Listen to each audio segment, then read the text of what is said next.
Hello mga ka-journey! For today's video, speaking of graduate, ano ang garland mo?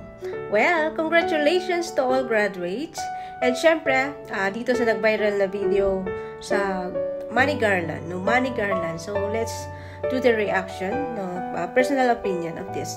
So, ayan. So, nag-viral ngayon na photo na isang graduate, isang magulang na may Money Garland na, I don't know kung magkano yung pera. Pero, being a magulang din tayo, na may anak din ako na graduate. So, my personal opinion, syempre, saludo ka sa anak mo kasi gumraduate, masaya ka at proud ka bilang isang magulang. And syempre, ako din naman, proud tayo kasi napag-aral at napagtapos natin yung anak natin. Na which is, lalo na sa akin, na hindi ako nakagraduate, pero napag-graduate ko yung anak ko. So, isang karangalan po yun bilang isang magulang. Pero for me, although yung mga ganyan is okay pag meron ka po sa buhay, kumbaga, meron po kayo. So, hindi po masama yung ginawa na may garland bouquet na ganun kalaking pera, ganun karaming pera. Hindi po masama kasi pera po nila yun. In the first place, wala po tayong pakialam. Pero, may isang pero na marami pong paraan kung gusto mong pasayahin yung anak mo. Marami. Although siguro, kung gumawa ng ganyan, kumbaga yung nasasabi ng iba, nagko-comment ng iba, na parang over na. Over na yung pagka-proud. Na over na. Kasi pwede namang gawin. Yung simple lang pagkagawa, hindi masyadong malaki. Kasi masyadong malaki, wala, nakasagabal na. Hindi na natatabunan na yung katawan ng bata. So anyway, so yun Pero siguro, saludo sa mama na talaga siguro may kaya sila sa buhay kasi nagawa nila yun. Yun yung way niya, yun yung gusto niya kasi proud siya sa anak niya. Saludo po ako doon. Pero yun nga, isipin din natin, marami pong paraan. Kung gusto po natin bigyan ng ganun malaking halaga, you can give it in private or in other place. Kasi yung ganun nasa program pa. Parang, sa akin being nagcha-charity po tayo, naiisip ko yung nararamdaman ng ibang bata. Nararamdaman ng ibang bata na walang kaya sa buhay. Yung iba nga siguro, hirap pang makabili ng kinakain, makain nila that time na nag-graduate sila. Pero yung iba, yung may mga kaklase silang nakikita na halos nagdamit ng pera. So, sakit po isipin. So, parang naiisip ko yung nararamdaman ng ibang bata.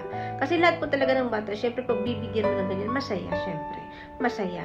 Pero kung tayo yung magulang, isipin natin yung nararamdaman ng iba na walang kaya sa buhay. Kasi kanya-kanya naman tayo ng estado ng buhay.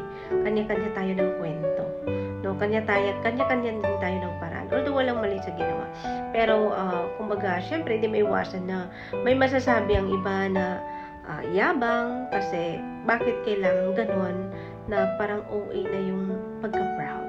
So, huwag na lang pong masamain kung naka-receive man po kayo ng pambabash na masamang comment, na pangit na comment kasi it's just because may kanya-kanya po tayong sariling opinion. Ako wala po sa akin. Saludo po ako. Pero, kumbaga, sana po tayo bilang magulang, isipin po natin yung nararamdaman ng ibang bata na wala pong kakayahan na maging ganyan. Although kahit kunti lang na pera na garland mo, hindi ako personally yung anak ko nagsishare ng garland, money garland, but I don't mind it. Hindi ko siya pinansin kasi ayoko kahit pa siguro mayaman ako. Well, depende naman tayo, kanya-kanya po tayo. But para sa akin, kahit pa siguro mayaman ako, hindi ko bigyan ng ganyan. Or ayaw ko ng ganyan. Kasi syempre, isipin natin, in the first place, ang isipin ng ibang tao, mayabang tayo. Yun yung iisipin talaga in the first place. Kaya sa akin, kahit nakikita ko yung anak ko nagsishare ng ganyan money garland, I don't mind it. So, ang ginawa ko, may konti akong binigay, pero in a private. Binigay ko sa kanya diretsyo. Ayokong ipagawa kahit i-garland pa yan. Kasi, iniisip ko yung ibang bata na gusto ding makatanggap ng ganyan, which is hindi kayang ibigay ng kanilang magulang. So, iniisip ko na lang yung nararamdaman ng iba. Although, kahit bigyan mo lang ng anak mo na, magawa mo na ganyan, kahit 500. Siyempre, yung mga nakakitang iba, na kapwa-graduate, yung iba po siguro, wala silang pambiling bigas that time, wala silang makain after nila graduation. Yung gano'n, no? Yung gano'n na mga situation. Kaya, parang sa akin lang is not fair. No, kumbaga marami namang way na pasayahin natin yung anak natin, no, sa maraming paraan after kung gusto nating bigyan ng ganyan, siguro kung bigyan ko yung anak ko ng ngayon, surprise ko na lang pagkatapos ng graduation. Pero wala man po akong ganyan, no. So syempre, I'm really proud being a mother dito sa abroad, na yung anak ko nakagraduate kahit malayo ako sa kanya, kahit hindi ko siya nakasamang lumaki since elementary until high school. Na, ayan, nakikita ko siyang gumraduate at nasa tamang landas. At syempre, dahil po yan sa gabay po ng aking magulang, congratulations din po sa kanila kasi yung pag-graduate ng anak ko is dahil po yan sa paggabay nila kasi wala po tayo sa tabi ng ating anak, no? So, syempre, congratulations sa magulang ko. At syempre, sa anak ko na talagang pinapahalagan yung hirap ko dito sa abroad. Kumbaga, yun yung gusto kong makita kasi guys, hindi po ako nakagraduate. So, yung nagsisikap ako para maparanas ko sana ko yung ganyong makasuot ng toga na gumraduate, no? So, kaya saludo po ako, congratulations sa mga graduates, to all graduates, and syempre sa mga magulang. Isang karangalan po na magpag-graduate po natin ang ating mga anak, public or private, no? Saludo po ako at congratulations po sa ating lahat. And syempre, so, ayun lang po na. May personal opinion, huwag lang po masamain. Kumbaga, yun, parang naiba pong dating sa iba. Na parang nasabi po ng iba na payabangan. May nakita pa po akong isa, parang ginawa ng gown.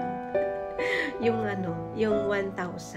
Parang ginawa ng gown na parang, parang yun ang masasabi ko as in OA na. Kasi, ginawa ng gown. So, hindi na, parang sumobra na po talaga. So, tama po yung, di po natin masisisi yung mga ibang nagko-comment na parang yabang na lang, na ganito, pinapakita na ganito. So, yun, well, yun po yung gusto nila. Yun po yung way na gusto nila. Pero sa atin, nagre-reaction lang po tayo sa personal opinion base po sa atin, sa ating estado ng buhay. Pero sa kanila naman po is doon po sila masaya. Siyempre, congratulations, and of course, sana lawakan po natin ang ating pangunawa. Hindi lang po ang sarili natin yung isipin natin, kundi pati po yung sa kapwa natin at sa nakapaligid sa atin. Thank you! So guys, follow my journey. Please subscribe my channel, Jen's Journey 897. Like, comment, and share. And please don't skip ads para mas malawak po ang ating pagtulong. And click the notification bell para lagi po kayong updated sa aking mga upload. Take care everyone. To God be the glory. And thank you for watching.